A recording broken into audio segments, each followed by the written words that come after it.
Assalamu alaikum. Our fourth lesson is Sifat part 2. So let's have a quick recap first. What is a Sifat? Can you remember? 1, 2, 3. Time's up. A Sifat is a special quality of a letter in Tajweed. Did you get it right? So, how many Sifat are there in total? 1, 2, 3. Time's up. There are 17 Sifat in total. Our last question. What is the Sifat opposite to whispering? 1, 2, 3. Time's up. It is Jahr, or audibility. Did you get them right? If so, congratulations! If not, you can always go back and revise. Now let's get into today's lesson. So, the Sifat without opposites. We discussed Sifat with opposites in part 1. So there are 6: whistling, ease, inclination, repetition, diffusion, and elongation.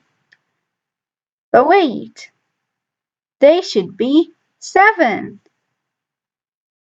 You're right, but qalqalah is the 7th one, and you have explained it in the video before.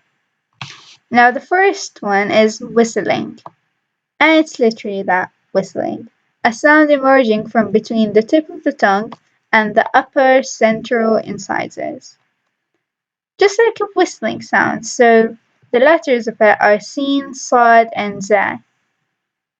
So let's look at it. So, is.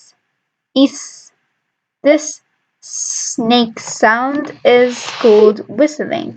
It comes from between your tongue and your central incisors. Is. This also has a similar sound.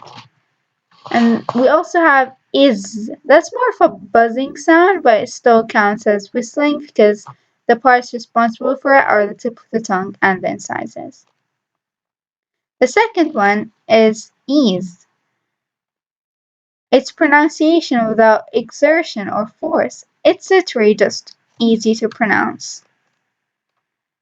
So it happens when there's a waw that has a sukoon and it is preceded by a letter which has a fatha on it. Or when there is a ya with a sukoon and it is preceded by a letter which has a fatha on it. So this is not a mad letter, they are not vowels. Here they are consonants because they have sukoon and before them is a fatha. So let's look at an example in words. Hawl. This is not a vowel, you aren't saying hawl. No, you are saying hawl, and it's easy to pronounce. So this is ease. Hayth. Ha has fatha and ya has sukoon. So this is ease. It is not a vowel. You don't say heath, you say hayth. It is easy to pronounce.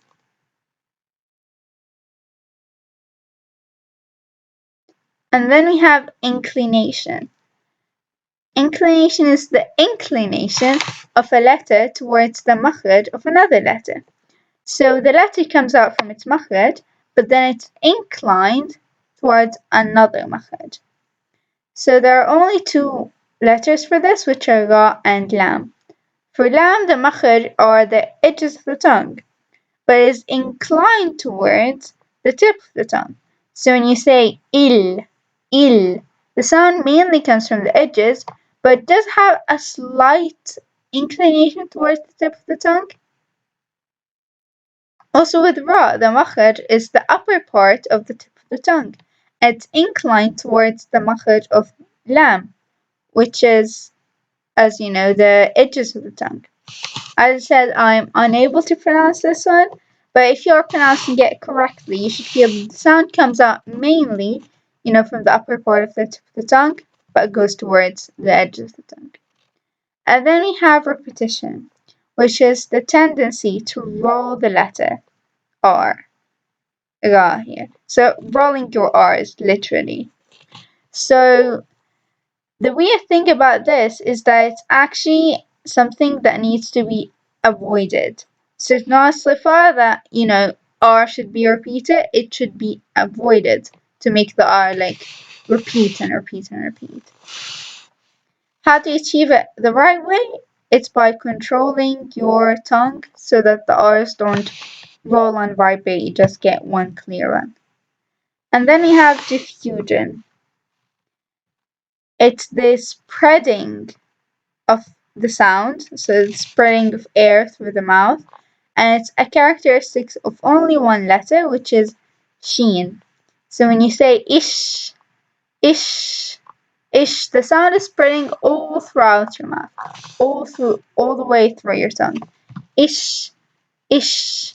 And if you remember, it's also a whispering sound, which means if you put your hands in your throat, you won't feel your vocal cords vibrating or having any force in them. And then the last one is elongation. It's a quality of letter bod. Okay. So when you're saying bod, you raise your tongue up. And you create a gap with air in it. Your tongue, after you raise it up, it moves by a very few millimeters to make that gap longer or elongated. That is why it's called elongation. So you say bod, bod. Your tongue goes up, but then it goes slightly forward. Just very, very slightly. If it goes too much forward, I get you a wrong sound. So I hope you found it useful, and Assalamu alaikum.